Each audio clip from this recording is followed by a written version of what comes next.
الحمد للہ رب العالمین، الصلاۃ والسلام علی رسولہ النبی الکریم وعلی آلہ واصحابہ اجمعین۔ الحمد للہ الذی ہدانا لہذا وما كنا لنہتدی لولا ان ہدانا اللہ۔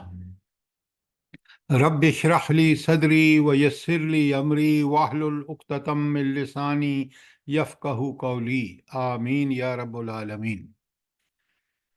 آج ہم نے سورہ قریش پڑھنی ہے، اور یہ قرآن مجید میں 106 نمبر پر ہے۔ کچھ چیزیں قرآن کے طالب علم کو اچھی طرح سمجھنی چاہیے، اور آپ کو اور مجھے جب بھی قرآن پڑھ رہے ہوں تو کوئی ایسے مقامات آئیں تو ان کی تفاسیر میں سے سمجھ کے اور پھر اپنے نوٹ بنا لینے چاہیے۔ یہ ہمیشہ یاد رکھیں، یہ بہت کارگر نسخہ ہے قرآن کو سمجھنے اور قرآن پر عمل کرنے کے لیے، کہ پہلے اور رمضان میں ماشاءاللہ آپ بہت مطالعہ کریں گے۔ صحیح مطالعے کا طریقہ سمجھ لیں۔ صحیح طریقہ یہ ہے کہ پہلے ہم جن آیات جو ہمارے زیر مطالعہ ہیں ان کو ترجمے سے ٹھیک ٹھیک سمجھیں۔ پہلے تفسیروں میں مت جائیے۔ جب آپ اس کو ترجمے سے سمجھیں گے تو پھر آپ کو خود پتہ لگے گا کہ یہ لفظ بھی مشکل ہے آیت میں، یہ آئیڈیا مشکل ہے، تو اس طرح آپ اپنے سوال لکھ لیں۔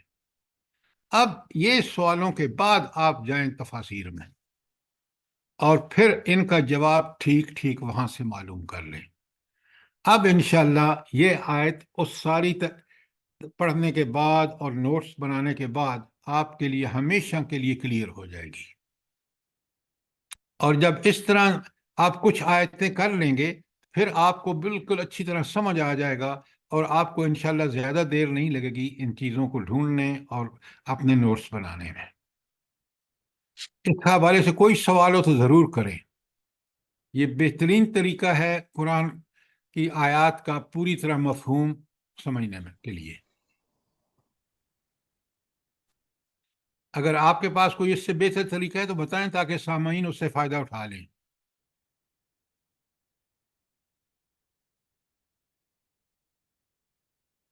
بات کلیئر ہے؟ جی سر۔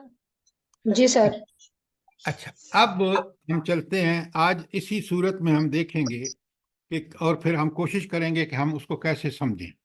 بسم اللہ الرحمن الرحیم۔ لیلاف قریش، قریش مانوس ہو گئے یا قریش مانوس ہوئے۔ یہ مانوس کا مطلب کیا ہے؟ مانوس انس سے نکلا ہے۔ انس کا معنی ہے کسی سے محبت کرنا، کسی کو پسند کرنا۔ تو قریش کو یہ چیز بہت پسند تھی۔ قریش مانوس ہوئے کا مطلب ہے کہ قریش کو یہ چیز بہت پسند تھی۔ اچھا، اب پسند کیا چیز تھی آگے بتا دیا۔ ایلافہم رحلۃ الشتاء والصیف، یعنی جاڑے کا اور گرمیوں کا، سردیوں اور گرمیوں کے سفر سے وہ بڑے مانوس تھے، ان کو بہت پسند تھے۔ یہ والا کیوں پسند تھے ان کو بتائیں؟ سر تجارتی مقاصد ہوتے تھے ان کے۔ بالکل، ان کا تجارت کا ذریعہ جو ہے وہ بہت بحال ہو جاتا تھا۔ اب آپ اصل نقطے تک تو پہنچے نہیں، یہ ہاف ٹروتھ ہے۔ پورا کیا ہے دیکھیں، اس کو آپ سطحی مطلب سمجھ کے نا آگے چل دیتے ہیں۔ یہ مسئلہ یہ تھا کہ جب وہ سفر کرتے تھے شام اور فلسطین کی طرف تو وہ علاقے ٹھنڈے تھے، اور گرمیوں میں وہ سفر کرتے تھے کس کا؟ جلدی بتائیں۔ شام کا، یمن کا، سوری یمن کا، بالکل ٹھیک ہے۔ اب یہ جب بڑے غور سے سنیں، جب یہ سفر کرتے تھے نا شام اور فلسطین کی طرف جاتے تھے تو وہ علاقے ٹھنڈے تھے، اور یمن جو تھا جب دوسری طرف سفر کرتے تھے تو یہ ان کے لیے گرمی کا موسم ہوتا تھا اور انجوائے کرتے تھے گرمیوں کو۔ دونوں سفروں میں وہ دونوں موسم جو تھے سردیوں اور گرمیوں کے، ایک طرف ان کا سفر فلسطین اور شام کا ہوتا تھا، وہ ٹھنڈے علاقے تھے، اور یمن کا سفر جا کرتے تھے تو گرم علاقے تھے۔ اچھا، ایک تو بات یہ ہو گئی۔ دوسری بات یہ بتائیں کہ یہ شام اور فلسطین کی طرف کیوں جاتے تھے اور ادھر یمن کی طرف کیوں جاتے تھے تجارتی سفروں میں؟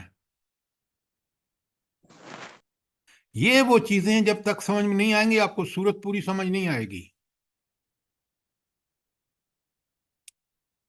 آپ بڑے غور سے سنیے، یمن کے ساتھ جو بندرگاہ تھی اس پر سارا یہ آپ کا ایشیا کا سامان جاتا تھا، لہذا ایشیا کی ساری تجارت کا سامان پہنچتا تھا یمن میں، اور ادھر وہ جو علاقہ تھا آپ کا فلسطین اور شام کا، وہاں پورا یورپین علاقے کا سامان جو ہے وہ وہاں پہنچتا تھا۔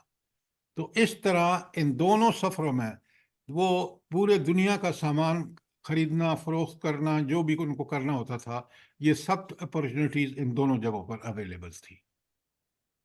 اب بات سمجھ آئی یا نہیں آئی؟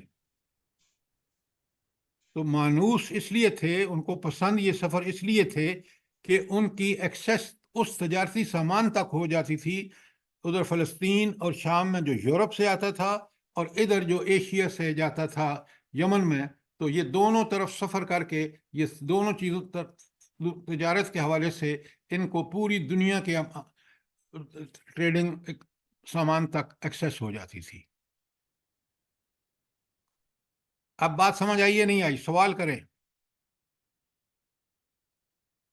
جی سر، سمجھ آ گئی۔ سر یہ اب جو آپ نے شام اور فلسطین کا بتایا، یہاں پر یورپ کا سامان آتا تھا تجارتی؟ دیکھیں، بندرگاہیں تھیں، وہ بندرگاہ شام اور جو فلسطین کی تھی وہ کنیکٹڈ تھی ادھر یورپ سے، تو اس لیے سارا سامان بحری جہازوں سے وہاں آتا تھا، اور یہ یمن جو تھی اس کی بندرگاہ ادھر سے کنیکٹڈ تھی، اس کا جو تھا ایکسیس سارے ایشین جہازوں کو تھا۔ اب سمجھ آ گئی بات نہیں آئی؟ جی سر، جزاک اللہ۔ اچھا، سوال پوری طرح سمجھتے ہیں۔ اچھا، اب آپ کو تھوڑا سا اور میں سمجھاتا ہوں تاکہ چیزیں بالکل کلیئر ہو جائیں، پھر سورہ آپ کی سمجھ میں پوری طرح آ جائے گی۔ اب ہوا کیا، بڑے غور سے سنیے۔ آپ کو پتہ ہے حضرت ابراہیم علیہ السلام نے کعبہ کی تعمیر کی، آپ نے ہجرت فرمائی عراق سے، پہلے فلسطین آئے، پھر اللہ تعالیٰ کے حکم سے آپ مکہ میں آئے، اور پھر مکہ میں اپنے پیارے بیٹے حضرت اسماعیل علیہ السلام اور اپنی اہلیہ حضرت ہاجرہ کو وہاں چھوڑا۔ یہ کون سے سال کا واقعہ ہے؟ دیکھیں نا، یہ تو ہمیں پتہ ہونا چاہیے۔ سارے انبیاء کے جد امجد جو ہیں مشہور جتنے بھی ہم پڑھتے ہیں وہ حضرت ابراہیم علیہ السلام ہیں۔ تو یہ کب آئے تھے مکہ میں؟ پلیز آپ کی پیدائش سے آپ 3 لکھیں خدا کے لیے، یہ چند چیزیں ہمیں ازبر ہونی چاہیے۔ یہ 20ویں صدی قبل از مسیح ہے، مسیح علیہ السلام کی پیدائش سے بھی 20ویں صدی کی بات ہو رہی ہے۔ اور اب ہوا کیا کہ انہوں نے جب آئے تو انہوں نے اللہ تعالیٰ سے دعائیں مانگی، اور انہی دعاؤں کے نتیجے میں پھر اس شہر کو 2 چیزیں ملی، اور وہ اللہ تعالیٰ کی خاص رحمت تھی۔ ایک چیز کیا تھی؟ جلدی بتائیں۔ نبی صلی اللہ علیہ وآلہ وسلم کی پیدائش، ان کی بعثت، اور دوسرے پھل اور یہ سب چیزیں۔ سر ایک امن اور دوسرا میوہ جات یعنی فروٹ وغیرہ۔ امن کی بڑی ضروری بات ہے، اس لیے کہ وہاں ڈاکہ زنی عام تھی، کوئی محفوظ نہیں تھا، اور قافلے لٹتے تھے، لوگ پکڑ کے غلام بنا لیتے تھے، لیکن حضرت ابراہیم علیہ السلام نے اس کو امن کی جگہ قرار دیا، مکہ کو ایسا امن کہ وہاں مثالی امن، باقی پورا سراؤنڈنگ جو تھا وہ انتہائی غیر محفوظ تھا۔ اس کے بعد جب یہ اللہ کے نبی خلیل اللہ حضرت ابراہیم نے دعا مانگی، سنے گا دعا کو، یہ آپ قرآن میں پڑھتے ہیں، ہم غور نہیں کرتے۔ ربنا، یہ میں آپ کے پاس سامنے پڑھ رہا ہوں، ابراہیم، سورہ ابراہیم کی آیت 37، لکھ لیں پہلے۔ ربنا انی اسکنت من ذریتی بواد غیر ذی زرع عند بیتک المحرم۔ کیا دعا ہے! اے میرے پروردگار، اے ہمارے پروردگار، میں نے اپنی اولاد کو بسایا ہے اس تیرے بیت، تیرے میں ایک محترم گھر کے پاس، جو کہ کوئی وہاں زراعت نہیں ہوتی۔ میں نے اپنے اولاد کو یعنی اسماعیل علیہ السلام اور ہاجرہ کو وہاں آباد کر دیا ہے۔ آپ دعا سنیں، اور دعا کی قبولیت آپ میں سے جو بھی حج اور عمرے پہ گئے ہیں وہ سب اس کا اندازہ کر سکتے ہیں۔ تو جب آپ نے بھی پہلے اللہ تعالیٰ سے بتایا، اللہ تعالیٰ سے گزارش کی کہ میں نے اپنی اولاد کو یہاں بسا دیا ہے تیرے محترم گھر کے پاس، کعبۃ اللہ کے پاس۔ کس لیے ذرا غور سے سنیں۔ ربنا لیقیموا الصلاۃ، اے ہمارے پروردگار، یہ سب اس لیے کہ یہ نماز قائم کریں۔ جس نماز کو آپ اتنا ہلکا سمجھتے ہیں، ذرا دیکھیں سر فہرست، فَاجْعَلْ أَفْئِدَةً مِّنَ النَّاسِ تَهْوِي إِلَيْهِمْ۔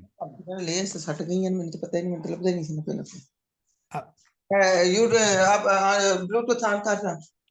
سیدہ طاہرہ صاحبہ، آپ کے مائک کو بند کریں پلیز، ساری آوازیں آپ کے ساری لوگ سن رہے ہیں۔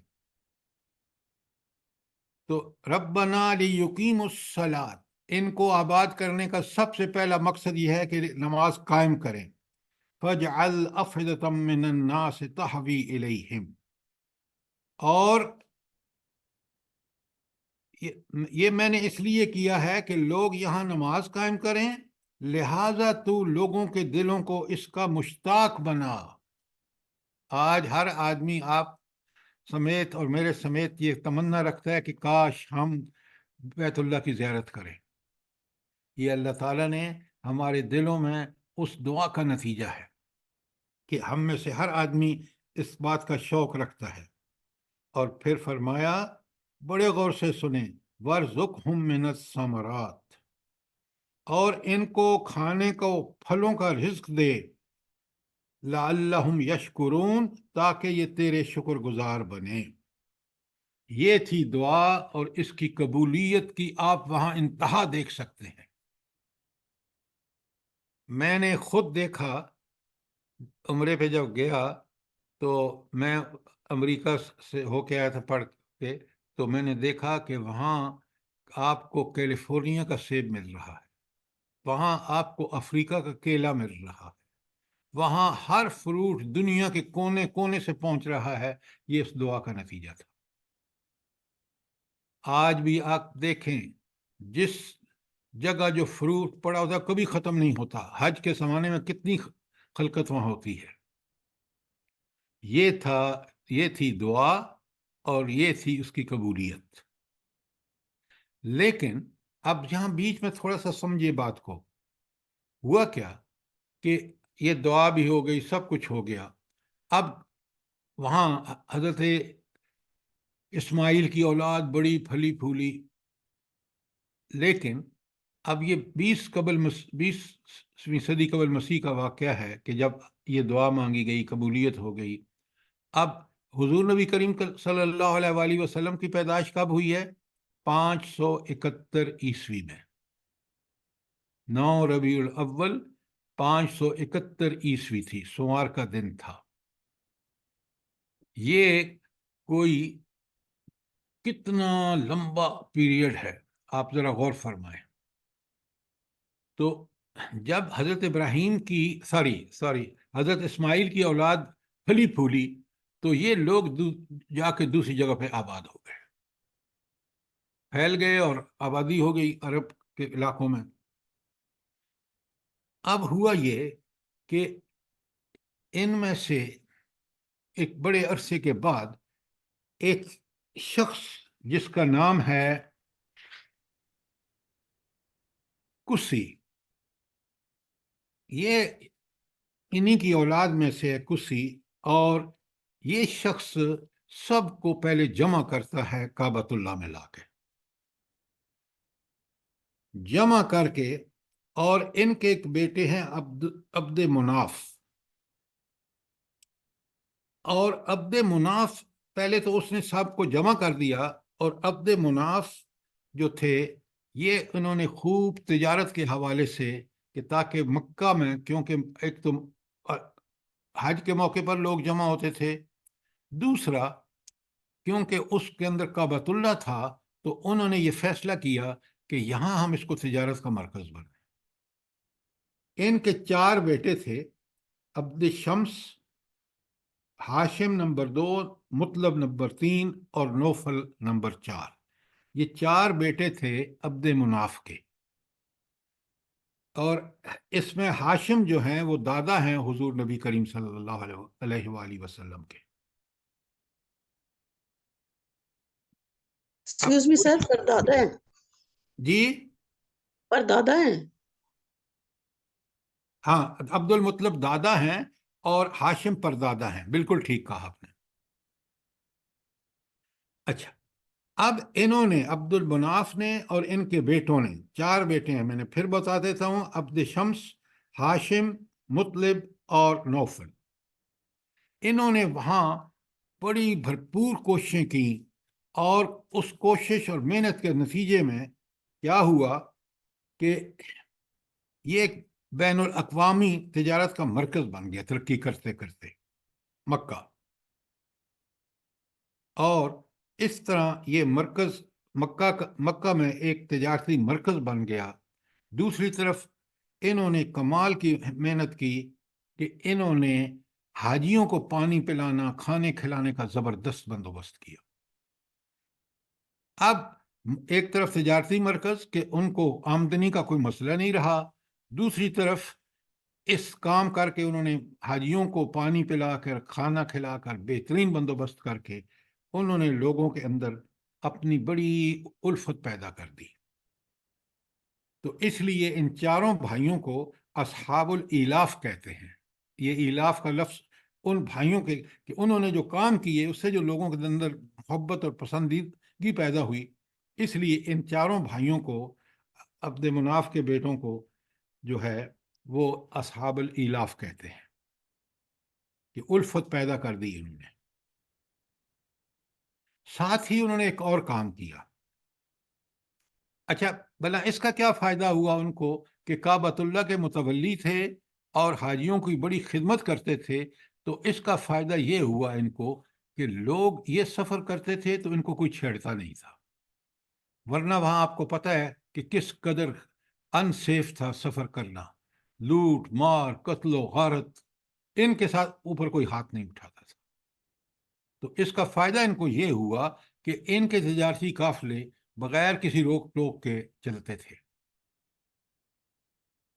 اچھا، دوسری طرف انہوں نے، بڑے عقل مند لوگ تھے اس وقت کے زمانے کے، عراق و فارس کی حکومتیں ہوں یا یمنی امراء ہوں جو اس وقت تھے وہاں، یا حبشہ کا بادشاہ ہو، یا شام کے غسانی بادشاہ ہوں، ان سب کے ساتھ انہوں نے تجارتی مراعات کے وہ کر لیے تھے کانٹریکٹس.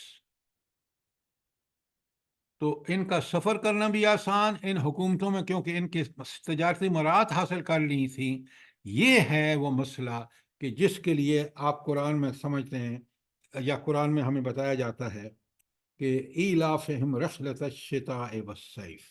اب اس آیت کی آپ تشریح سمجھ آئی ہوگی کہ یہ سارے اسی سے چل کے آگے آپ کے جو ان کے عبد المناف کے بیٹے تھے، ان کے کام کی وجہ سے کتنا بڑا مکہ کو ایک شہر بن گیا، ایک تجارتی ہب بن گیا، اور اس طرح یہ، اور نبی کریم صلی اللہ علیہ وآلہ وسلم کی پیدائش سے پہلے اب ان کے لیے یہ دو جگہ تھی، یمن جہاں سے پورا ایشیا سے سامان پہنچتا تھا بندرگاہوں کے ذریعے، اور ادھر آپ دیکھ لیں کہ شام جہاں پہ سارا یورپ کا سامان بذریعہ بحری جہازوں کے پہنچتا تھا۔ اب یہ دونوں طرف سفر کر رہے تھے، ایک طرف سیریا کی طرف، شام کی طرف سردیاں ہوتی تھیں، مزے اٹھتے تھے سردیوں کے، اور گرمیوں میں وہ وہاں جاتے تھے، اور سردیوں میں جب ان کو گرمی چاہیے ہوتی تھی تو یمن میں کی طرف سفر کرتے تھے۔ یہ ہے سارا اس کا خلاصہ، اور اگر اب کوئی سوال نہ کلیئر، کوئی بات نہ ہو، سوال کر لیں۔ سر آپ نے ان کے چوتھے بیٹے کا کیا نام بتایا ہے؟ عبد الشمس، ہاشم، عبد المناف کے؟ نوفل۔ چار سر بیٹے ہیں، عبد الشمس، ہاشم، مطلب اور نوفل۔ اب ہاشم کے بیٹے ہیں عبد المطلب، یہ دادا ہیں حضور نبی کریم صلی اللہ علیہ وآلہ وسلم کے۔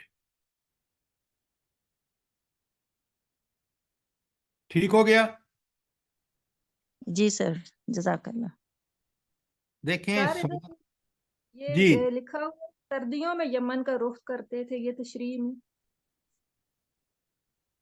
سردیوں میں، تو آپ، جی سر یہ جو آپ کا پارا ہے نا 30واں ہاں پارا، آپ نے میری بات سنیں، سردیوں میں جب وہ سفر کرتے تھے یمن کا تو گرمیوں میں چلے جاتے تھے۔ سردیوں میں یمن کا سفر ان کو یمن کا علاقہ گرم ہوتا تھا، وہ اس طرف چلے جاتے تھے۔ اچھا، اب آپ کو بڑی اچھی طرح سمجھ آ گیا ہوگا کہ ایلاف قریشن، قریش مانوس ہو گئے، ایلافہم رحلۃ الشتاء والصیف، یعنی جاڑے اور گرمیوں کے سفروں سے وہ مانوس ہو گئے تھے۔ اب یہاں تک کوئی سوال ہو؟ فَلْيَعْبُدُوا، تیسری آیت، فَلْيَعْبُدُوا رَبَّ هَذَا الْبَيْتِ، لہٰذا انہیں چاہیے کہ اس گھر کے رب کی عبادت کریں۔ کیوں کعبۃ اللہ کی عبادت کیوں کریں بھلا؟ سر کیونکہ یہ اللہ کا گھر ہے نا، اللہ کی عبادت لا ہے۔ حول ولا قوت الا باللہ۔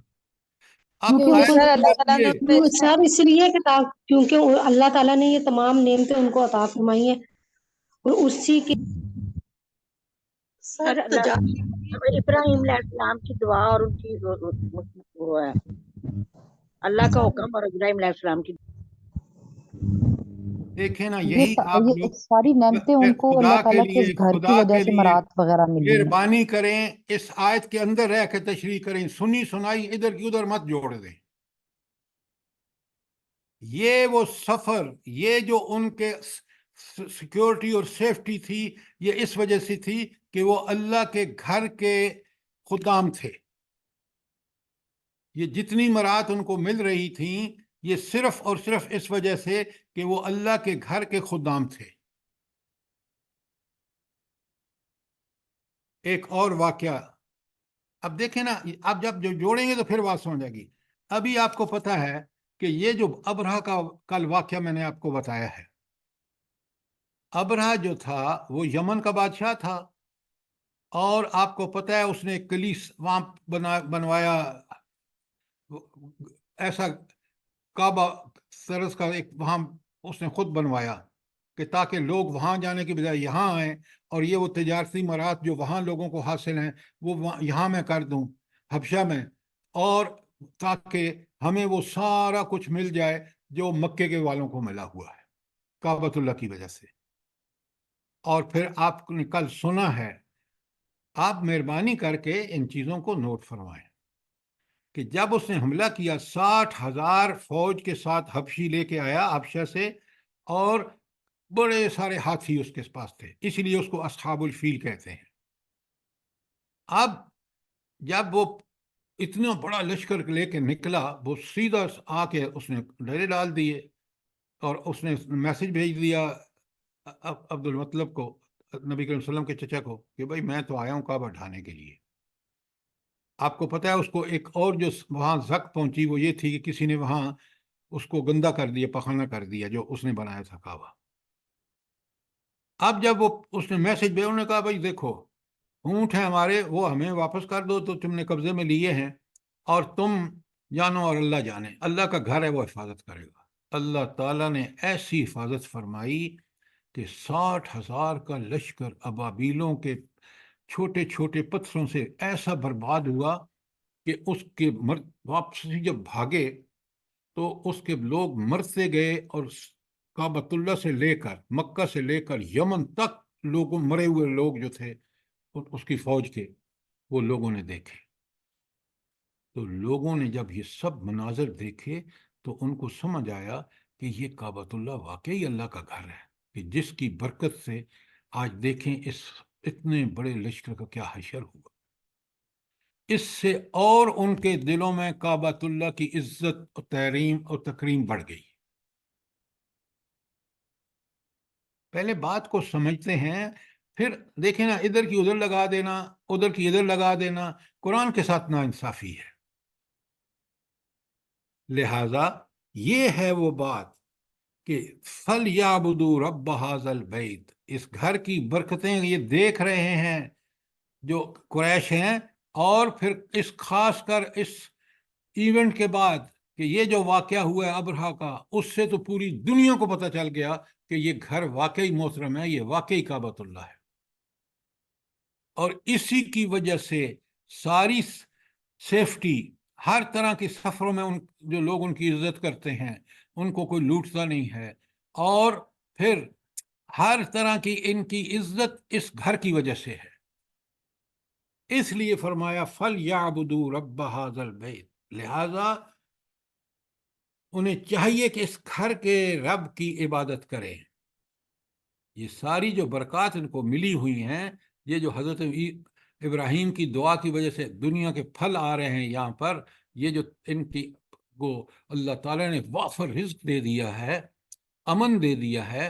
دو ہی تو چیزیں ترقی کے لیے ضروری ہیں جو آپ کے ملک میں نہیں ہیں، امن و امان اور سیفٹی، سیکیورٹی۔ یہ دونوں اللہ تعالیٰ نے ان کو یہ بندوبست کر دیا۔ کس وجہ سے؟ اللہ کا گھر تھا وہاں پہ۔ یہ ہے اس کا مطلب کہ ایلافہم رحلۃ الشتاء والصیف فلیعبدوا رب ھذا البیت الذی فلیعبدوا رب ھذا البیت۔ اب بات سمجھ آئیے ورنہ سوال کریں۔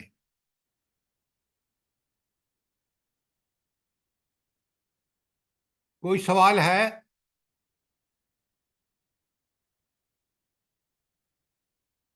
نہیں سر، جزاک اللہ، سمجھ آ گئی الحمدللہ۔ ہاں، لیکن آپ انہی چیزوں دیکھیں، قرآن کو سمجھنے کے لیے ہم نے اس کو اس زمانے میں جس میں نازل ہو رہا ہے، یا جس طرح یہاں آپ پتہ چل رہا ہے کہ کعبۃ اللہ کو کتنی بڑی اللہ تعالیٰ کی حفاظت ہو رہی ہے اس کی، اور کس طرح وہاں رزق پہنچ رہا ہے، کیا ذرائع ہیں، ماضی میں اس کا کیا تعلق ہے، وہ سب چیزیں ہم سمجھیں گے تو انشاءاللہ آیت سورت کی پوری تفصیل ہمیں سمجھ آ جائے گی۔ اچھا، اب سر آخری، میں کچھ بول سکتی ہوں؟ جی فرمائیں۔ یہ دیکھیں آج کل جو کچھ مکہ میں ہو رہا ہے، یہ جو ان کا وہاں کا کنگ ہے، اس کو نہیں پتا کہ یہ اللہ کا گھر ہے، اس کی حفاظت وہ خود کرنے والا ہے۔ وہ جو مرضی کر لیں مکہ والے، کچھ بھی بگاڑ نہیں سکتے ہیں۔ وہ کیوں اللہ کی ان احکامات کو بھول گیا ہے؟ دیکھیں میری یہ عرض اللہ سنیں، کا گھر ہے یہ۔ آپ اور میں یہ سمجھتے ہیں کہ یہ اللہ کا گھر ہے، یہ دنیا کے لیے ہدایت کا مرکز ہے، لیکن ایسے بدبخت جو دولت اور سود کی دولت اور حرام و حلال کی دولت دنیا بھر کی آ گئی ہو، وہ سمجھتے ہیں کہ یہ ہمارا کمال ہے۔ لہٰذا یہ اللہ تعالیٰ کی خاص عنایت ہوتی ہے کہ وہ چیزیں اللہ تعالیٰ ہمارے ذہنوں میں اسی طرح ہم سمجھا دے ہمیں جو ان کی حقیقت ہے۔ لہٰذا جو کچھ ہو رہا ہے اگر ابرہا کا بھی حشر ہوا ہے تو ان لوگوں کا بھی حشر وہی ہوگا اگر یہ ابرہا کے نقش قدم پر چلیں گے تو. سر اور ان کے یہ پاس اللہ کی دولت کی سر بھی اللہ کی ڈھیل ہے ان لوگوں کو، یہ ڈھیل ملی ہوئی ہے ان کو. ڈھیل اللہ تعالیٰ ہر ظالم کو دیتا ہے کہ کر لو جو کچھ کرنا ہے. جب وہ رسی کھینچتا ہے تو کوئی اس کو چھڑانے والا، کوئی بچانے والا نہیں ہوتا. تاریخ آپ کے سامنے ہے. سر ان کے پاس دولت کی بھی کمی نہیں ہے، پھر بھی ان کو حرام ذرائع سے کمانے کا کتنا یہ جنون چڑھا ہوا ہے. ہاں لیکن آپ، اللہ تعالیٰ نے جو انسانی فطرت بنائی ہے نا، آپ کو حضور نبی کریم صلی اللہ علیہ وسلم کی وہ حدیث بالکل سامنے رہنی چاہیے کہ جب اس کے پاس 2 وادیاں سونے کی ہوتی ہیں نا تو اس کا پیٹ نہیں بھرتا. وہ کہتا ہے پھر ایک اور وادی بھی ہونی چاہیے، تیسری بھی ہونی چاہیے. اور پھر حضور فرماتے ہیں کہ اس کا پیٹ تو مٹی سے بھرے گا قبر میں جب اترے گا نا. لہٰذا یہ ساری دنیا کے اندر آپ دیکھیں ایک کشمکش ہے حق و باطل کی. اللہ تعالیٰ ہمیں حق کا ساتھ دینے والا بنائے. آمین سم. اچھا، اب آخری آیت ہے رب ھذا البیت الذی،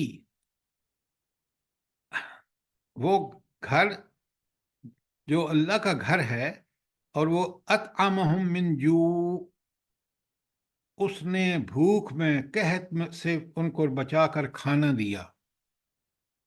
اور وآمنہم من خوف، اور دوسری طرف ان کو خوف سے بچا کر امن عطا کیا.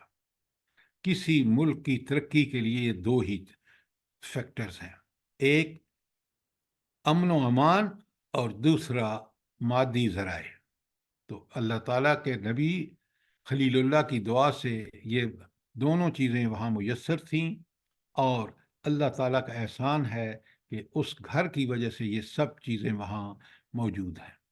اور اسی گھر کا تقاضا تھا کہ یہ 360 بت انہوں نے رکھے ہوئے تھے، لیکن وہ بت کسی کام نہ آئے. جب ابرہہ نے حملہ کیا، وہ بت اتنے بے بس اور ان اپنے ہاتھوں سے بنا کے وہاں رکھ رکھے تھے جہاں کے توحید کا مرکز تھا.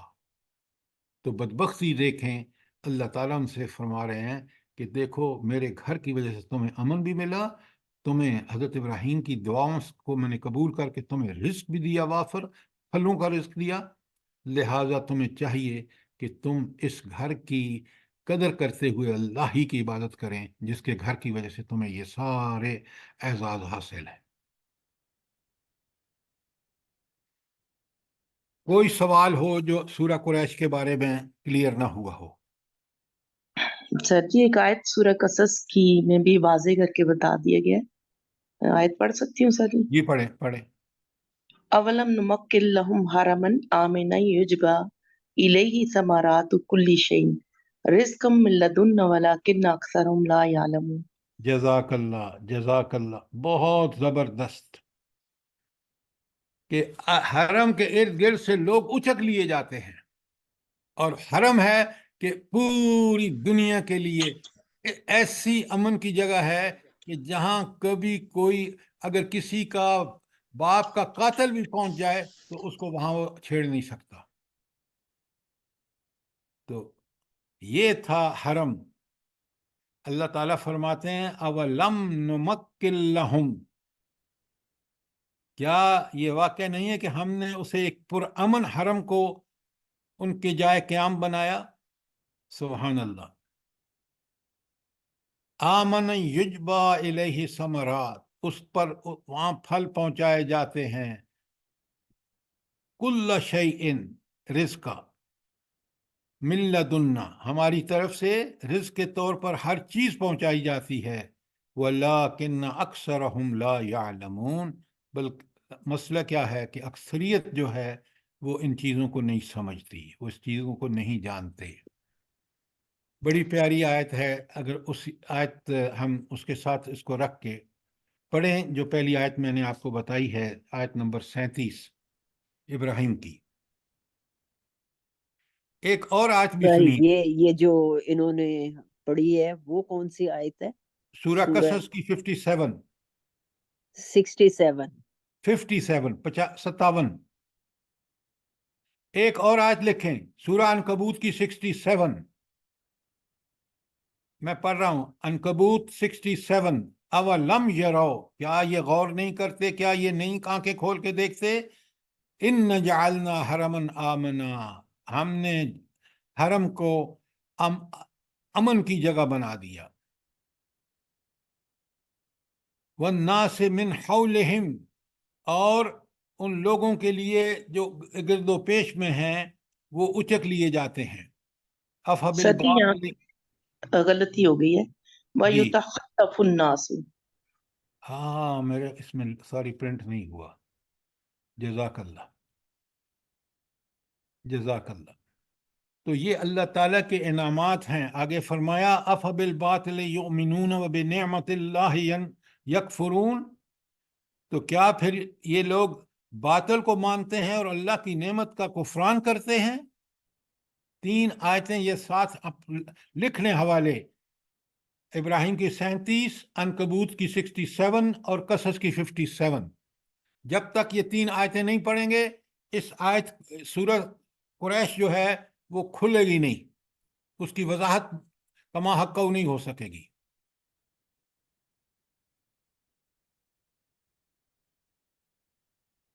سر یہ ایک کوشچن ہمیشہ ذہن میں آتا ہے کہ ایک چھوٹے بچے کو بھی پتا ہے کہ میں نے جو چیز خود بنائی ہے اس کی اتنی حیثیت نہیں ہے کہ وہ مجھے بچائے سر یہ تو یہ کافر کیسے یہ سمجھتے تھے کہ یہ بت ہمیں بچائیں گے اور ہمیں کھلائیں گے یہ کیسے اچھا یہ آپ ایک بات سمجھیں یہ تو شیطان نے ان کو سجایا تھا نا لیکن حقیقت میں وہ یہ سمجھتے تھے کہ بچاتا اللہ ہی ہے بلا آپ ذرا اس واقعے کو سمجھے نا کہ وہ کشتی والا جب اس میں بیٹھا ہوا ہے ابو جہل کا بیٹا اکرمہ جو مسلمان ہو گئے تھے حضرت اکرمہ جی جی جی جی اب وہ جب کشتی ڈوبتی ہے وہ بھاگ رہا ہے مکے سے حبشہ کیوں بھاگ رہا ہے کہ اس کو پتہ ہے کہ اس کے باپ نے کوئی کسر نہیں چھوڑی حضور نبی کریم صلی اللہ علیہ وآلہ وسلم کی اپوزیشن کی حتیٰ کہ قتل تک کا منصوبے بنائے لیکن جب وہ کشتی پھنستی ہے بھنور میں پھنس جاتی ہے اور ڈوبنے لگتی ہے تو وہ کہتا ہے کسی اور کو مت پکارنا اللہ کو پکارو تو وہ فوراً اس کو خیال آتا ہے یہی بات تو حضور نبی کریم صلی اللہ علیہ وآلہ وسلم فرما رہے تھے ہمیں کہ ان بتوں کو چھوڑو اللہ کی طرف آؤ تو وہ آخر یہ بالکل سمجھتے تھے وہ تو بت ان کو شیطان نے سمجھا رکھا تھا کہ یہ بتوں سے بھی دعائیں مانگو یہ بھی اللہ کے پیارے ہیں ورنہ یہ آپ جو اتنا آسانی سے کہہ رہے ہیں نا کہ ایک چھوٹے بچے کو بھی پتہ ہے یہ آپ کو مجھے اس لیے یقین ہے کہ ہم قرآن پڑھتے ہیں قرآن سمجھتے ہیں واقعات اور حالات ہمیں بتاتے ہیں کہ حضرت ابراہیم کی دعا کیا تھی کیسی قبول ہوئی پھر آپ اس آیت میں دیکھ رہے ہیں کہ ابرہہ کا کیا حال ہوا تو یہ ایمان اللہ کی بڑی دولت ہے جس کو مل جاتی ہے دنیا میں بھی اس دولت کی وجہ سے سکون اطمینان سے ہر مسئلہ ہمیں سمجھ آتا ہے آپ دیکھیں آج ہمارے ملک کے حالات کتنے پریشان کن ہیں لیکن ہمیں بالکل پتہ ہے کہ یہ سب ہمارے ہاتھوں کی کمائی ہے ہم نے اس ملک کو اس حالت تک پہنچایا ہے کہ ہم نے قرآن و سنت کو چھوڑا جس کے لیے یہ ملک بنا تھا تو مومن کو ہر حالات میں قرآن کی رہنمائی میسر ہوتی ہے حضور نبی کریم صلی اللہ علیہ وسلم کا کامیاب ترین طریقہ اس کو پتہ ہوتا ہے عمل نہ کرے تو اس کی مرضی ہے نہیں کرے گا تو پھر دنیا میں حال دیکھ رہے ہیں اور آخرت میں بھی دیکھیں گے تو قرآن پڑھنے والا قرآن کو سمجھنے والا قرآن کے سے رہنمائی لینے والا کبھی پریشان نہیں ہوتا وہ اپنے اللہ سے جڑا رہتا ہے اور اس کو پتہ ہے کہ دنیا آخری سٹیج نہیں ہے دنیا کے بعد آخرت اصلی چیز ہے وہاں میری کامیابی ہونی چاہیے اور وہ مشروط ہے اللہ تعالیٰ کے احکامات کا پابند ہونا اس دنیا میں کوئی چیز کلیئر نہ ہوئی ہو کوئی بات سمجھ نہ آئی ہو تو سوال کریں اور اگر سورہ قریش سمجھ آ گئی ہے تو آپ یہ نوٹ میں لکھ لیں کہ یہ جو اس کو سٹیٹس اس وقت تھا جب یہ تو وہ اس کی وجہ کیا تھی؟ وہ اللہ کا گھر وہاں ہونا تھا، اس کی برکتیں تھیں۔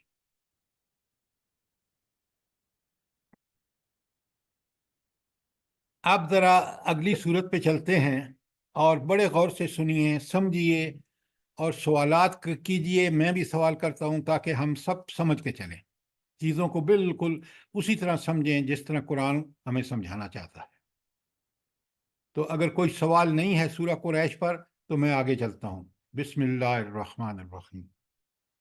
آرایت الذی یکذب بالدین، پہلی آیت۔ اچھا، آرایتا کا مطلب یاد رکھیں، لفظی ترجمہ تو ہے کہ کیا تم نے نہیں دیکھا، آرایتا کیا تم نے دیکھا ہے۔ اصل میں اس کا جو صحیح مفہوم ہے وہ یہ، کیا تم نے کبھی غور کیا ہے؟ دیکھنا تو اٹھ چٹ سی نگاہ سے بھی آپ دیکھ سکتے ہیں، لیکن یہاں دیکھنے کا مطلب ہے غور کیا ہے۔ آریتا کیا تو نے کبھی غور کیا ہے، الذی اس شخص کے بارے میں، یکذب بالدین جو سزا اور جزا کو جھٹلاتا ہے، جو آخرت کا منکر ہے۔ صرف منکر ہی نہیں ہے، جھٹلاتا ہے۔ جھٹلاتے کا مطلب یہ ہے کہ نہ صرف وہ انکار کرتا ہے بلکہ کہتا ہے وہ کچھ نہیں ہوگا، اس کے برخلاف پوری کوشش کرتا ہے کہ یہ جو ہے آخرت، یہ ایسے ہی لوگوں نے گھڑ رکھی ہے، کوئی آخرت واخرت نہیں ہے، بس دنیا ہے، دنیا میں کھاؤ کماؤ عیش کرو۔ قرآن مجید نے اس کے بارے میں بڑے دلائل دیے ہیں کہ آخرت ہو کے رہے گی۔ اسی پارے 30ویں میں جو پیچھے ہم کر کے آئے ہیں، آپ دیکھیں اللہ تعالیٰ کہتے ہیں کہ چیزوں کی گواہی پیش کر کے کہتے ہیں کہ دیکھ لو، جس طرح یہ چیزیں برحق ہیں اسی طرح آخرت کا ہونا بھی برحق ہے۔ تو اس لیے اللہ تعالیٰ یہاں فرما رہے ہیں کہ آرایتا کیا تو نے کبھی غور کیا ہے، الذی اس شخص کے بارے میں، یکذب بالدین جو آخرت کو جھٹلاتا ہے۔ اب اگر آخرت کو جھٹلاتا ہے نا تو آپ دیکھیں کہ وہ دو کام کس کا دلیری سے کرتا ہے جو عام طور پر بھی اسلام کو چھوڑ دے، عام اخلاق کے اعتبار سے بھی گرے ہوئے ہیں۔ پہلا کیا ہے؟ فَذَلِكَ الَّذِي يَدُعُّ الْيَتِيمَ، وہ شخص ہے جو یتیم کو دھکے دیتا ہے۔ اب پیچھے آپ پڑھ کے آئے ہیں کہ یتیم کے بارے میں اللہ کا کیا حکم ہے، بتائیں نا۔ یتیم کو پالنے والا حضور صلی اللہ علیہ وآلہ وسلم کے ساتھ ایسے ہوگا جیسے یہ 2 انگلیاں۔ یہ تو آپ نے حدیث سے بتا دیا، قرآن ایک خاص لفظ استعمال کرتا ہے جو میں آپ کو بتا چکا ہوں۔ اکرام اکرام کرنا ہے اس کا۔ ہاں، اکرام، اس کی عزت کرنی ہے، معاشرے میں اس کو عزت والا سمجھنا، مان کر اس سے معاملہ کرنا ہے۔ یہ شخص دھکے کیوں دے رہا ہے پھر؟ دیکھیں نا، الذی یدعو الیتیم، یہ وہی شخص ہے جو یتیم کو دھکے دیتا ہے۔ یہ کون شخص ہے؟ الذی یکذب بالدین، آخرت کو جھٹلانے والا۔ آپ نے جو آیت پڑھے نا، یہ ہے جواب۔ الذی یکذب بالدین، وہ سزا اور جزا جو آخرت میں ہے اس پر اس کا ایمان نہیں ہے، اس کو جھٹلاتا ہے۔ تو آخرت کا منکر کافر ہے، پہلی بات یاد رکھیں۔ تو یہ کافر جو آخرت پہ یقین نہیں رکھتا وہ یہ کام کرتا ہے کہ اللہ تو چاہتا ہے کہ یتیم کا اکرام ہو، عزت ہو، معاشرے میں اس کو ایک اس کا عزت والا مقام ہو، لیکن یہ شخص کیونکہ اس کو پتہ نہیں کہ اس دھکے دینے کا آخرت میں کس قدر برا انجام ہوگا۔ تو پہلا کام، آخرت کا منکر اتنی گری ہوئی حرکت کرے گا جس کا کوئی جواز نہیں ہے کہ وہ یتیم کو دھکے دے گا۔ وَلَا يَحُضُّ عَلَىٰ طَعَامِ الْمِسْكِينِ، اور مسکین کو کھانا دینے پر کی ترغیب نہیں دیتا، نہ خود کھلاتا ہے اور نہ۔ اچھا، اب یہاں سے کیا نقطہ نکلتا ہے ہمارے لیے کہ یتیم کو کھانا بھی کھلاؤ اور دوسروں کو بھی اس کی ترغیب دو. کیوں؟ منکر یہ کام کرتا ہے کہ وہ خود بھی نہیں کھلاتا اور اس دوسروں کو ترغیب بھی نہیں دیتا دلاتا کہ اس کو کھانا کھلاؤ. قرآن کا معیار دیکھیں، اللہ رب العالمین کے احکامات کی حکمتیں دیکھیں. یہ آخرت کا منکر دھکے دیتا ہے اور اللہ چاہتا ہے کہ دنیا میں نے اس کو اس لیے بنایا ہے تمہارے امتحان کے لیے کہ تم اس کا اکرام کرو اور ان یتیموں مسکینوں کو خوب کھانا کھلاؤ تاکہ تمہیں جو میں نے دیا ہے اس کا شکر کا طریقہ یہی ہے کہ اس مال میں سے ان غریبوں اور یتیموں کا حق دو. لیکن آخرت کا منکر یہ کام سارے الٹے کرے گا. کیوں؟ اس کے لیے دنیا ہی دنیا ہے، آخرت پر تو اس کو یقین ہی نہیں ہے، وہ مانتا ہی نہیں ہے، اس کو جھٹلاتا ہے. تو آپ نے دیکھا آج جو کچھ ہمارے ملک میں رشوت، بدعنوانی، جو کچھ ہو رہا ہے، اصل مسئلہ کیا ہے ان لوگوں کا؟ بھلا کیا مسئلہ ہے یہ سب کچھ کرنے والوں کا جو معاشرے کو انہوں نے تلپٹ کر دیا ہے؟ کیا ان کا مسئلہ کیا ہے؟ سر آخرت خود پرستی اور دنیا مادہ پرستی. اور دین کو جھٹلاتے ہیں. اس کے دین کو جب نہیں مانتے تو پھر مادہ پرستی آتی ہے. آپ ایک دم جمپ کر کے اس پر چلے جاتے ہیں. آیت کے اندر بتایا جا رہا ہے یہ دیکھو، یہ ہے جو آخرت کا منکر ہے کہ اس کے کرتوت یہ ہیں. اچھا، اب ان 3 آیت میں جو کردار ہے وہ آخرت کا منکر ہے، وہ کافر ہے. بالکل ٹھیک ہے، بات کلیئر ہے؟ جی جی جی جی سر. اچھا، اب آگے چلیں. فویل للمصلین، تباہی اور بربادی ہے ان نماز پڑھنے والوں پر. بے نمازی کا بات نہیں ہے، للمصلین، نماز پڑھنے والوں کے لیے.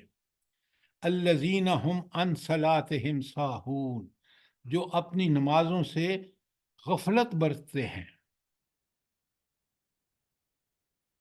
الذین هم یراؤون، اور وہ پھر اپنے عام کاموں میں بھی اور نماز میں بھی وہ ریاکاری کرتے ہیں.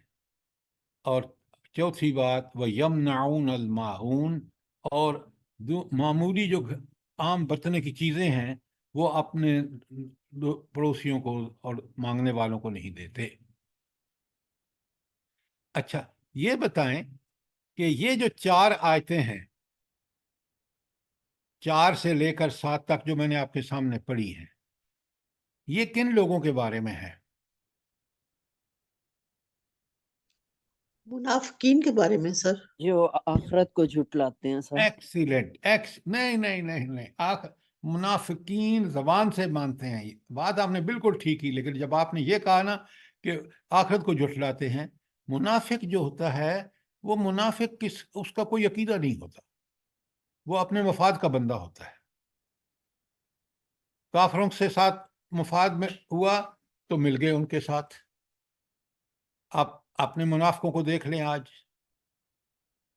کس طرح طاغوت کے فرمانبردار بنے ہوئے ہیں، اللہ کی کون کون سی نافرمانیاں ہم کر رہے ہیں. قرآن کی ایک ایک آیت ہمیں سیدھا رکھنے کے لیے کافی ہے، اگر ہم اس کو سمجھیں اور سمجھ کے اس پر عمل کریں. تو یہاں منافقین ہیں جو اپنی زبان سے کہتے ہیں ہم مسلمان ہیں، اور ان کے اعمال اور افعال یہ ہیں. یہ ہے منافقوں کا پکا سچا نمونہ. پہلی 3 آیتیں کافروں کے لیے تھیں جو منکرین آخرت ہیں، اور یہ 4 آیتیں منافقین کے لیے ہیں جو اپنے نفاق کی وجہ سے، پہلی بات کہ فویل للمصلین، نماز پڑھنے والوں کے لیے تباہی ہے. اب آگے ڈیفینیشن، الذین، یہ کون ہے؟ ہم عن صلاتہم ساہون، جو اپنی نمازوں سے غفلت برتتے ہیں. آج آپ دیکھتے نہیں ہیں، کبھی جی چاہ تو پڑھ لی، جمعہ پڑھ لیا، عید کی نماز پڑھ لی، 5 فرض نمازیں، اس کی اقامت نماز جو میں نے آپ کو بتائے ہیں کہ اس کی شرائط کیا ہے. وہ فرض ادا کرے گا 5 نمازوں کو اس کی اقامت کرے گا، اللہ تعالیٰ کی دین، توفیق، برکتیں سب اس کو اویلیبل ہوں گی۔ اور اگر اس نماز کی اقامت کو چھوڑے گا، جیسے یہ سب آپ پڑھ رہے ہیں کہ غفلت برت رہا ہے، تو اللہ تعالیٰ کے رسول صلی اللہ علیہ وآلہ وسلم نے فرمایا ہے کہ یہ نماز جو ہے یہ حد ہے، جس نے اس کو قائم کیا وہ اسلام میں، جس نے اس حد کو توڑ دیا وہ کفر میں چلا گیا۔ آپ ذرا غور فرمائیں کہ کتنی تاکید ہے جگہ جگہ نماز کی، اور یہ آیت کس قدر اس بات کی تاکید کر رہی ہے کہ آپ نے، یاد ہے آپ کو کہ ہم نے پڑھا ہے، آیت ہے اللہ تعالیٰ قرآن مجید میں فرماتے ہیں کہ یہ جہنم کے دن یہ بے نمازی جو جہنم میں داخل ہو رہے ہوں گے نا، تو جو فرشتے وہاں ہوں گے ان سے سوال کریں گے، وہ یار یہ بتاؤ کہ تمہیں یہ جہنم میں کیا چیز لے آئی ہے؟ کیا جواب ہے؟ قالو لم نکو من المصلین، وہ کہیں گے ہم نماز نہیں پڑھتے تھے۔ تو نماز نہ پڑھنا جہنم میں ان کا داخلہ اللہ نے یقینی کر دیا، اور یہ آیت ہمارے سامنے رکھ دی کہ یہ منظر دیکھ لو۔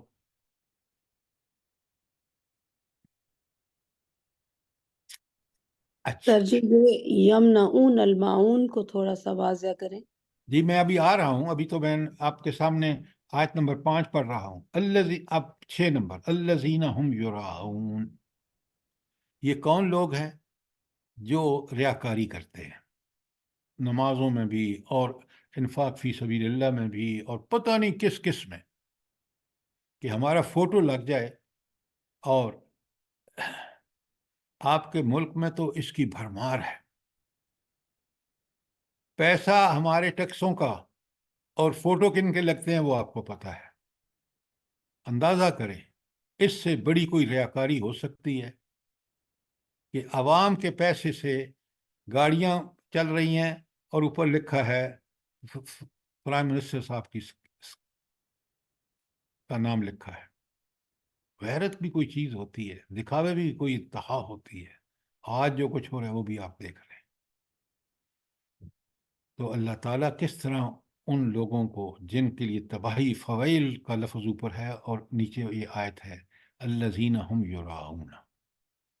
آپ دیکھیں کیا معیار ہے رب العالمین کا، کہ دائیں ہاتھ سے دے رہے ہیں تو بائیں ہاتھ کو بھی پتہ نہ چلے، اس قدر اس میں آپ نے اخفا برتنا ہے تاکہ کسی کی عزت نفس مجروح نہ ہو۔ اچھا، اس کے بعد ابھی دیکھیں نا، یہ ہے ایمان کا درجہ، کہ آپ نے دیکھا ہماری اس بہن نے سوال کیا ہے کہ یہ آخری بات ہمیں سمجھائیں، وَيَمْنَعُونَ الْمَاعُونَ، کہ وہ کیا کرتے ہیں، کہ ان کا ایک اور خرابی جو ہے، جن کے لیے تباہی ہے، کہ وہ معمولی ضرورت کی چیزیں دینے سے گریز کرتے ہیں۔ اب ذرا اس کو سمجھیے تاکہ بات ہمیں پوری طرح سمجھ آ جائے۔ اچھا، آپ مجھے یہ بتائیں، آپ کو روز واسطہ پڑتا ہے کہ فرض یہ گھر میں کوئی چیز کم ہو گئی جی، اور آپ کو کیا ضرورت پڑتی ہے کہ اچھا بھائی آپ سر جیسے نمک ہے، مرچیں ہیں، کوئی ایسی چھوٹی چھوٹی چیزوں کوئی کی نا، لیکچا ہے، پتیلا ہے، چمچہ ہے، کوئی ضرورت پڑ سکتی ہے۔ اب ان کو بھی وہ لوگ روک لیتے ہیں، حالانکہ یہ چیزیں واپس آ جانی ہیں، یا کل ہمیں بھی ضرورت پڑ سکتی ہے۔ تو یہ جو چھوٹی چھوٹی چیزیں ہیں، ان اور اس میں لوگوں کے لیے کوئی فائدہ ہو یا نہ ہو، لیکن وہ ضرورت ہے اور وہ مانگتے ہیں لوگ، یہ ہر معاشرے میں ہے، ہر جگہ ہے۔ تو اس لیے اس کو روک لینا اور وہ لوگوں کو عاریتاً نہ دینا جبکہ وہ ان کی ضرورت ہوتی ہے، یہ انتہائی گندی حرکت ہے۔ اور ان کا مانگنا کوئی ذلت کی بات نہیں ہے کہ وہ غریب ہیں یا نہیں، بلکہ ایک اچانک ضرورت پڑ گئی ہے اور وہ ضرورت پوری ہو سکتی ہے پڑوس سے۔ تو اس لیے جو بھی چیزیں کسی کو ضرورت ہوں اور آپ سے وہ مانگیں اور وہ چیزیں آپ ان کو دینے سے انکار کریں تو یہ حرکت کتنی بری ہے، یہ تباہی ہے۔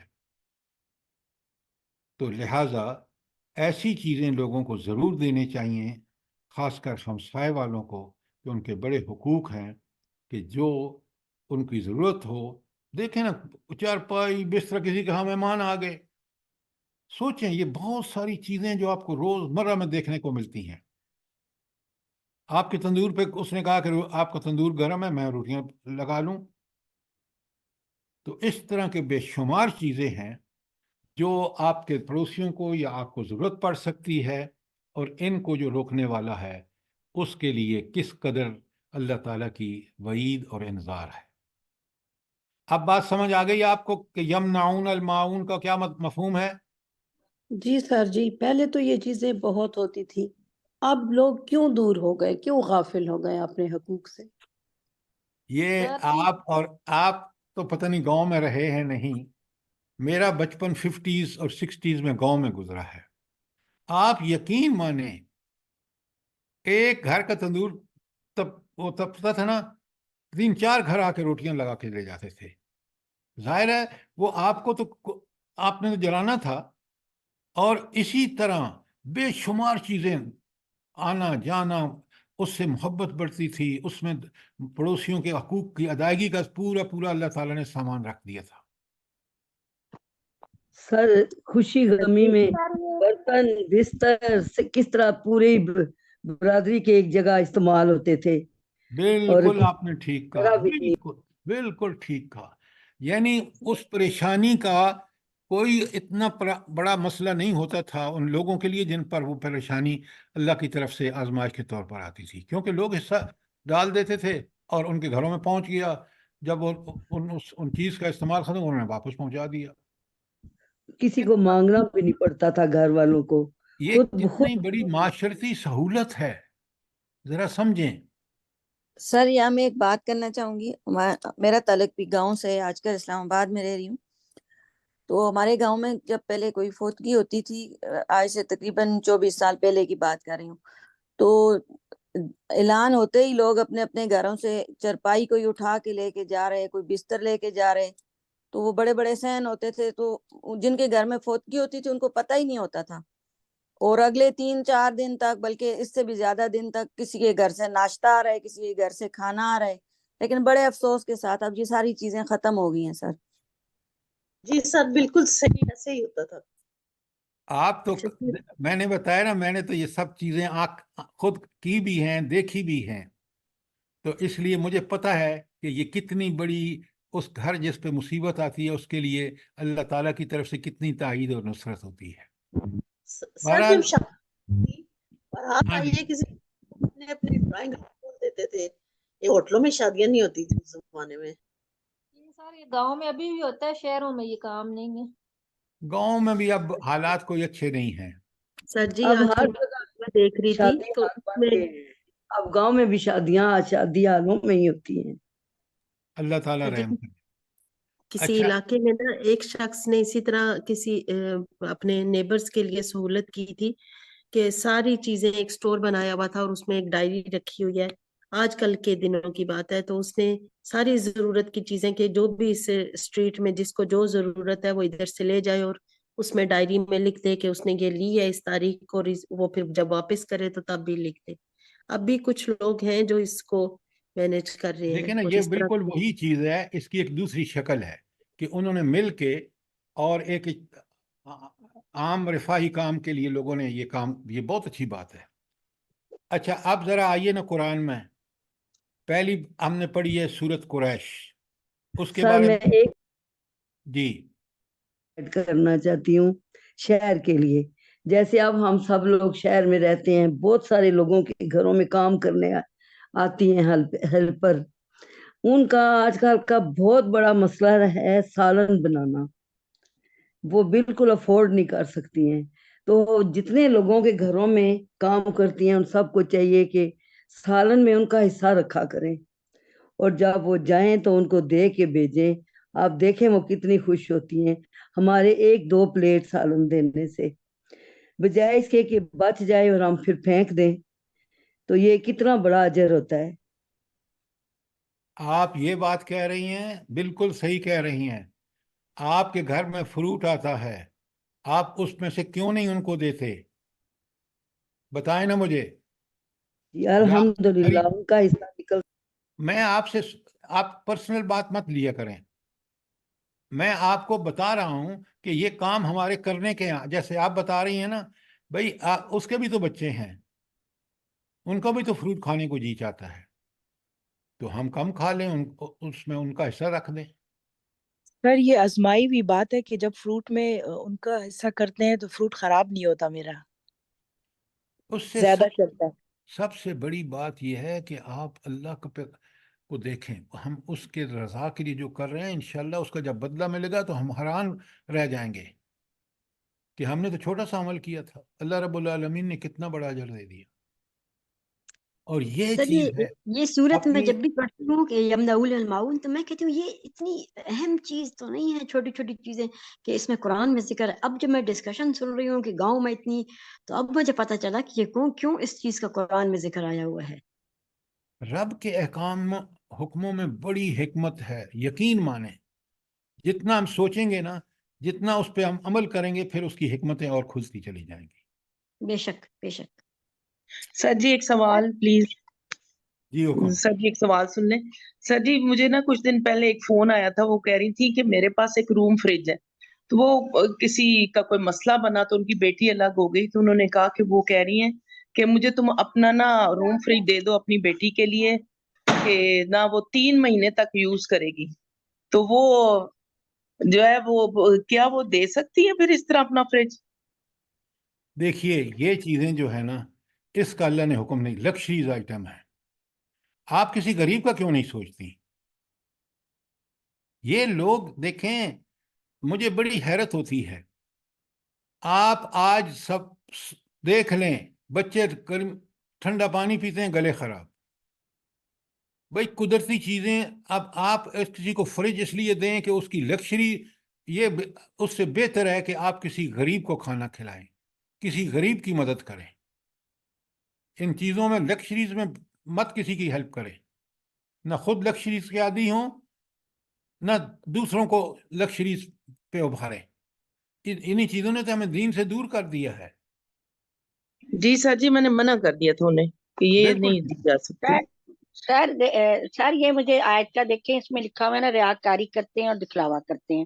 سر آج کل کے حالات میں دیکھا جائے تو اتنی زیادہ ریاکاری ہوتی ہے، خاص کر عورتوں کے ڈریسز میں اور عورتوں کی شادیوں میں، اور بہت زیادہ، اور پیسوں کا اجاڑا ہوا ہے. اور یہی حال ہے کہ ہم غریبوں کا نہیں دیتے اور اپنا پیسوں کا اجاڑا کرتے ہیں. اور یہ دکھاوا چاہے قرض لے کے اتارے، قرض لے کے کریں، یہ بھی تو دیکھے نا. جیب میں پیسے نہیں ہیں، قرضہ لے کے جو کرنا ہے وہ کریں. اللہ تعالی ہمیں اپنے دین پر جو اس طریقہ بتایا ہے وہ سب سے آسان اور ہمارے لیے دنیا اور آخرت میں بہتر ہے. آپ اسی کو پکڑیں، اسی پہ چلیں. دنیا آج دیکھ رہے ہیں کہ ان ریاکاریوں کی وجہ سے لوگ کتنے پریشان ہیں، پھر بھی باز نہیں آتے. تو سب سے پہلا ہمارا کام ہے کہ ہم خود بھی ان پر چلیں. اللہ تعالیٰ کے وہ احکامات جو اس نے کرنے کا حکم دیا ہے، امر بالمعروف، اور ہر اس چیز جس سے روکا ہے، نہی عن المنکر کا، ہم اپنی زندگیوں میں پورا اس کا حق ادا کریں. سر جی میں نے بیٹے کی شادی کی، میرے میاں نے مجھے سب سے پہلے بھیجا کہ انہیں جا کے کہو کہ ہمیں کوئی چیز نہیں چاہیے، کوئی چیز بھی نہ لیں گے، اپنی خوشی سے جو اپنی بچی کو دیں وہ ان کی مرضی ہے، مگر ہمیں فرنیچر اور یہ وہ ہمیں کچھ بھی نہیں چاہیے. الحمدللہ ہم نے کوئی چیز بھی نہیں لی، اللہ کا احسان. اگر آپ شادیوں پر، خوشی میں، غمی میں، اگر یہ چیز ہو جائے، آپ اندازہ کریں، غریب لوگ، اجی ہم نے بچی کی شادی کرنی ہے، ہمیں اتنے ہزار پیسہ چاہیے. اور خدا کے بندو، کیوں؟ جب اللہ نے تمہیں مکلف نہیں ٹھہرایا تو کیوں کر رہے ہو؟ یہ اگر جس طرح آپ نے کیا ہے نا، اگر ہر آدمی یہ کہے کہ بھائی دیکھو، تم نے اپنی بچی کو یا جو بھی دینا ہے، ہماری طرف سے کوئی تقاضا نہیں ہے، نہ ہم آپ کو کسی بات کا کوئی شرط رکھتے ہیں۔ پھر دیکھیں محبت کیسے ہوتی ہے، پھر آگے چل کے کس طرح بہترین اللہ تعالیٰ اس کے لیے اسباب پیدا کرتا ہے۔ سر یہ بڑی جہیز ختم ہو جائے نا تو کتنی آسان ہو جائے شادیاں۔ نہیں تو پھر ہم ہندوؤں کو فالو کیسے کریں، کیسے ختم کریں؟ ہم تو ان کا سارے رواج پکڑنا چاہتے ہیں، یہی تو سر پھر وہ ریاکاری آ جاتی ہے نا لوگوں کو دکھانے کی۔ یہ کفر ہے، اللہ کے احکامات کا انکار ہے۔ تھوڑی سی بہتری ہوئی ہے سر کہ اب نمائش نہیں ہوتی، ورنہ تو پورے سین میں اور پورے گھروں میں لگا لگا کے نمائش کیا کرتے تھے۔ اب اللہ کا شکر ہے کوئی بہتری نہیں ہوئی۔ اب لوگوں نے اتنے فنکشن بنا دیے کہ اب تو قوالی نائٹ بھی شروع ہو گئی اور پتہ نہیں کیا کیا ہو گیا ہے۔ بس جن کو اللہ ہدایت دے رہا ہے وہ کر رہے ہیں، اور جو ہدایت سے دور ہیں وہ آگے بڑھتے جا رہے ہیں۔ اللہ سر تعالیٰ ہم جی سب کو ان کے اللہ سر جی تعالیٰ آپ ہم ان کے بارے میں کیا کہیں گے جو اس وقت تو کہہ دیتے ہیں کہ ہمیں کچھ نہیں چاہیے اور پھر بعد میں زندگی اجیرن کر دیتے ہیں؟ دیکھیے اللہ تعالیٰ دیکھ رہا ہے، اور اگر جو لِمَ تَقُولُونَ مَا لَا تَفْعَلُونَ کَبُرَ مَقْتًا عِندَ اللَّهِ إِن تَقُولُوا مَا لَا تَفْعَلُونَ، بڑی سخت آیت ہے۔ قول و فعل میں تضاد نہیں، اگر آپ نے کہہ دیا ہے اس پہ قائم رہیں۔ سر یہ میں نے منافق کی پاکستان آ کے اپنے بیٹے کی شادی کی ہے یہیں پنڈی میں نے ان سے ایک آنے کا سامان جو ہے نا، ایک تن کا جو ہے نا وہ بھی نہیں لیا ہے۔ میں نے اپنی شادی پہ بھی اپنے سسرال والوں کو بول دیا تھا مجھ کو کچھ نہیں، ایک صرف 2 جوڑے چاہیے بس، اور کچھ نہیں۔ بس میں نے اللہ یہاں سے گئی تھی اپنے بیٹے کی شادی کرنے کے لیے، لیکن میں نے ان کو بول دیا تھا کہ مجھ کو ایک تن کا جو ہے وہ بھی نہیں چاہیے، جو دیکھیے آپ لوگوں کی آپ اور میں مکلف ہیں، ہم سے سوال ہوگا، ہم ان سارے کاموں میں زندگی ہو، شادی ہو، مرنا ہو، کوئی بھی معاملہ لین دین ہو، اس اللہ کے احکام کے مطابق کریں۔ یہ ایک شخص مومن ہے جو ہر کام میں اللہ کی رضا کے لیے اللہ کے عین حکم کے مطابق، رسول اللہ صلی اللہ علیہ وآلہ وسلم کے طریقے کے مطابق کرتا ہے۔ اللہ تعالیٰ مجھے بھی اور آپ کو اس کی توفیق عطا فرمائے۔ اگر ہم کر رہے ہیں تو الحمدللہ، اور مزید دیکھیں کہ کوئی ہم کو کمی کوتاہی تو نہیں کر رہے۔ اور اس پر ہمیں خاص کہ قرآن اسی کا ہمیں حکم دیتا ہے، رمضان کے مہینے کی ساری اللہ تعالیٰ آپ کو بھی اور مجھے توفیق عطا فرمائے کہ ہم اس رمضان میں اپنی بخشش کا بندوبست کر لیں۔ اللہ تعالیٰ ہمیں، ہمارے اولادوں کو، ہمارے عزیز رشتہ داروں، دوستوں اور پوری امت کو اس بات کی توفیق عطا فرمائے۔ آمین ثم آمین جو سر۔ بیمار ہیں اللہ تعالیٰ ان کو شفائے کاملہ عاجلہ عطا فرمائے۔ ایک بہن نے ابھی بتایا کہ ان کے بھائی شدید بیمار ہیں، ہاسپٹلائزڈ ہیں، اللہ تعالیٰ ان کو اپنے خاص فضل سے شفائے کاملہ اور عاجلہ عطا فرمائے۔ آمین آمین۔ ثم آمین۔ ربنا تقبل منا سر جو پردیسی بچے ہیں ان کی بھی لیے خصوصی دعا کریں کہ ان کی مشکلات دور کر دے رب۔ کس کی بات کر رہے ہیں؟ ایسی بچے ہیں مشکلات اللہ دور کر دے۔ کون سے بچے؟ سر جو باہر کے ملکوں میں گئے ہوئے ہیں، پردیس میں رہتے ہیں سر۔ میرا بچہ بہت زیادہ پریشان ہے، دعا کیجیے گا اللہ اس کی پریشانیاں دور۔ اللہ تعالیٰ آمین۔ تمام مسلمانوں کی اور ہر قسم کی پریشانیاں دور فرمائے، اور اللہ ہمیں توفیق دے کہ ہم اللہ کے احکامات پر چلیں۔ آمین ثم آمین۔